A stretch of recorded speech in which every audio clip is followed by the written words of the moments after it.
Good evening, I'm Hafiz Marzukhi. Leaders at G7 Summit call for a de-escalation in the Middle East. We look into that and more tonight on AWANI International.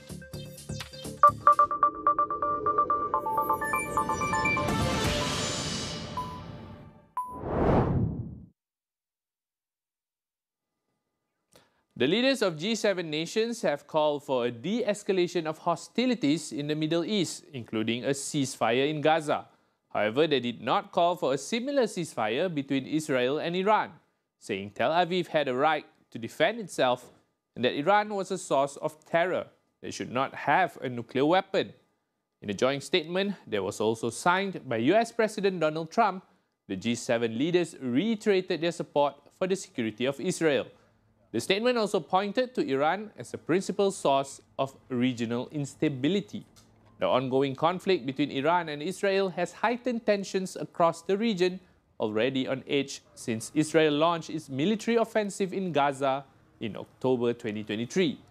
The two Middle Eastern rivals have exchanged multiple blows since Friday, with Iranian officials reporting over 220 deaths, mostly civilians, and Israel confirming 24 people were killed.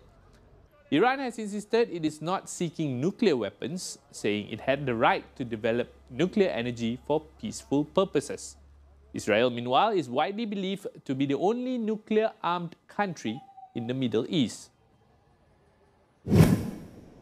Meanwhile, US President Donald Trump made an early departure from the G7 summit in Canada. His press secretary said it was due to unfolding events in the Middle East, although Trump denied it was related to a ceasefire. Earlier, Trump urged Iranians to immediately evacuate Tehran in a post on Truth Social, sparking speculation that US forces could join Israel's offensive. Despite American officials denying any direct involvement, US Defense Secretary Pete Hegseth announced the deployment of additional capabilities to the region to enhance the Pentagon's defensive posture. Reports also suggest Trump has instructed the White House National Security Council to convene immediately upon his return. Trump's early exit means he will miss in-person meetings with Ukrainian President Volodymyr Zelensky and Mexican President Claudia Sheinbaum, both scheduled for the summit's final day. This marks the second time Trump has left a G7 summit early, the last occurring in 2018 when he departed to meet North Korean leader Kim Jong-un.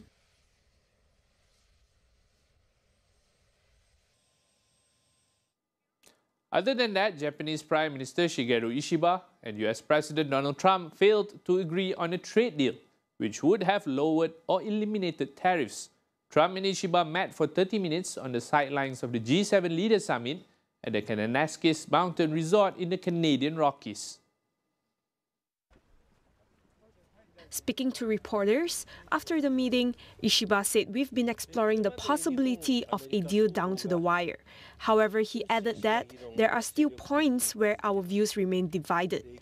He then proceeded to say that Japan will do everything they can in protecting national interests such as automobiles. Ishiba and Trump will get another chance this month to discuss trade directly, with the two leaders due to attend the two-day NATO summit in The Hague from next Tuesday. We'll go for a short break. Stay with us.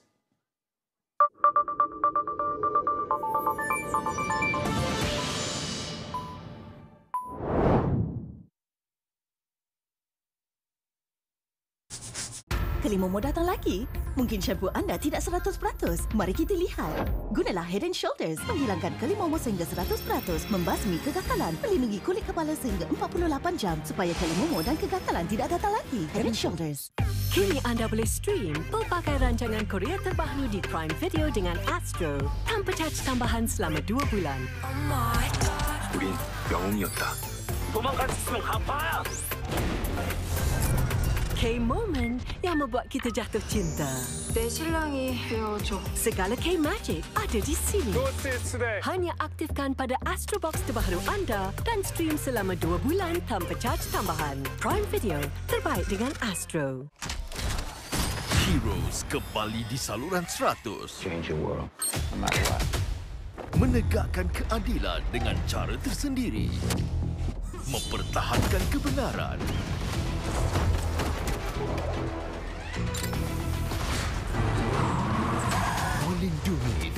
rasa halus.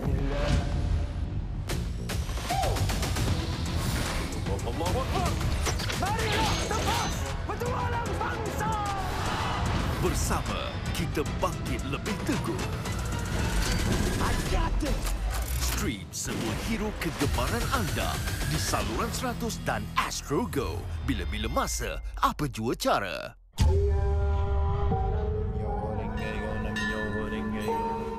Daulat Tuanku.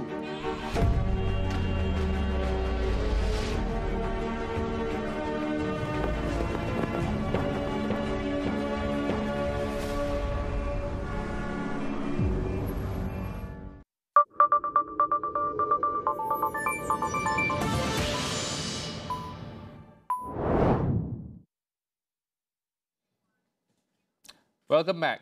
US President Donald Trump has signed an executive order to reduce tariffs on British cars that are shipped to the US. The plan will take effect 7 days after its publication in the Federal Register, activating parts of a tariff deal reached last month between the two countries. The deal was announced by Trump and British Prime Minister Keir Starmer on the sidelines of the G7 summit. It reaffirmed quotas and tariff rates on UK automobiles and scrapped tariffs on the British aerospace sector, but stopped short of specifically addressing charges on steel and aluminium imports.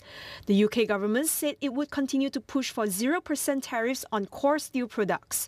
Other key sectors, including pharmaceuticals, were also not mentioned. The US-UK pact marks the first trade announcement from the White House since it imposed sweeping tariffs on a range of foreign goods. US President Donald Trump says the European Union has yet to offer a fair trade deal.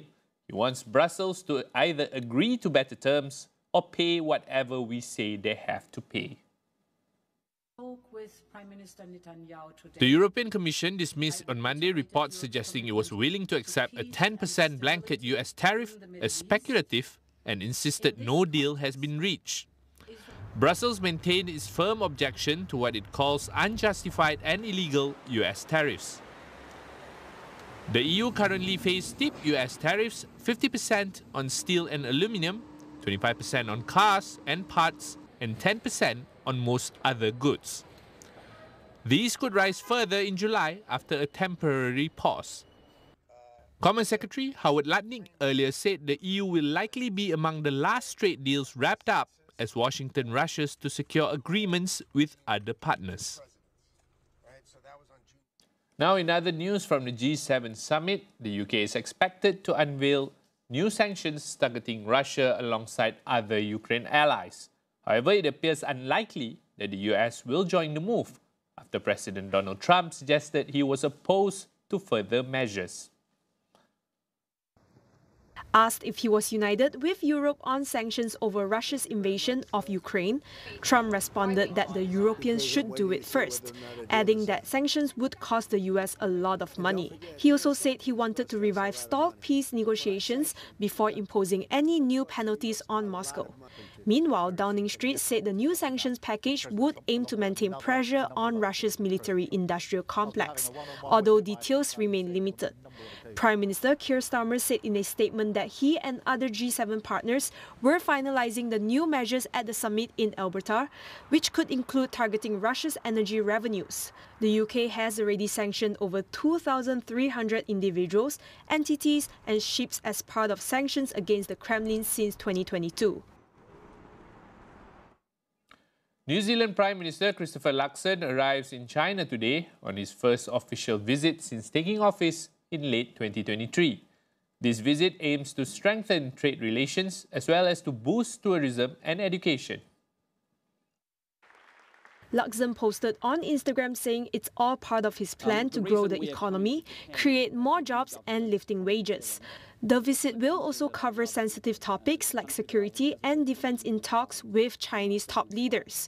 This comes amid Western concerns over Beijing's expanding influence in the Pacific, challenging their long-standing security dominance in the region. Luxon will begin his visit in Shanghai before meeting President Xi Jinping and Premier Li Qiang in Beijing on Friday. Chinese President Xi Jinping is in Kazakhstan today for a summit with Central Asian leaders.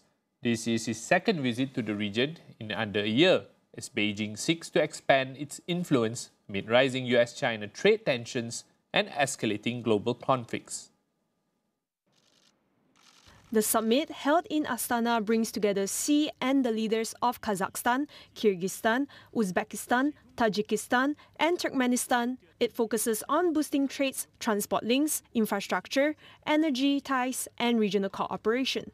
Once under Moscow's orbit until the Soviet Union's collapse in 1991, the Central Asian states have since attracted interest from global powers including China and the US. While they still consider Russia a strategic partner, ties with Moscow have weakened following the war in Ukraine. The Kremlin, however, downplays concerns over China's rising role, calling Beijing a privileged strategic partner and Central Asia its natural historical partners.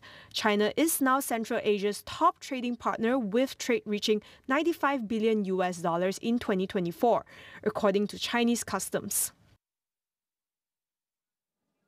Global oil demand is expected to rise until the end of the decade, according to the International Energy Agency, or IEA. This is driven by lower gasoline prices and slower electric vehicle adoption in the US. However, IEA maintained its forecast for a global demand peak by 2029, but expects China's demand to peak earlier in 2027 due to faster EV adoption. According to its annual report, oil demand will peak at 105.6 million barrels per day by 2029, before declining slightly in 2030. Meanwhile, global production capacity is forecasted to grow over 5 million BPD to 114.7 million BPD by 2030. The recent conflict between Israel and Iran has raised concerns about supply risks in the Middle East, pushing oil prices up 5% to over $74 a barrel on Friday. Despite geopolitical tensions, the IEA expects sufficient supply through 2030 if major disruptions are avoided. According to IEA Chief Faith Birol, oil markets appear well supplied, but recent events underscore serious geopolitical risks to oil supply security. US President Donald Trump's overall approval rating holds steady at 42%, according to a new Reuters Ipsos poll. His ratings have seen only a modest dip from the 47% recorded after his return to the White House in January, but support for his immigration policies is on the decline. Approval on immigration fell to 44%, down from 47% in mid-May, as Trump ramps up deportation efforts and sends troops to Los Angeles following protests and workplace raids. Disapproval on the issue has now risen to 49%. On the economy, 52% of Americans disapprove of Trump's performance, while only 39% approved. He also received low marks on foreign policy. A separate poll shows Trump's overall rating dipped to 46%, with disapproval at 50%. His approval has declined every month since February, when it stood at 52%. Ratings on 9 key issues, from the economy to foreign policy, also dropped, with trade policy scoring the lowest approval at 41%, and immigration the highest at just 49%. Trump's tenure currently faces escalating global trade tensions, rising international conflicts, where the US plays a central role, and mounting domestic anxieties from inflation and mass deportations. Now that report wraps up AWANI International tonight. Stay tuned for our reports on the rivalries, strategies, and the shifts behind the power affairs driving the new global order. Visit international.astroawani.com for more. Be sure to follow our social media accounts at Power Affairs. I'm Hafiz Marzukhi. Thank you for watching. Good night.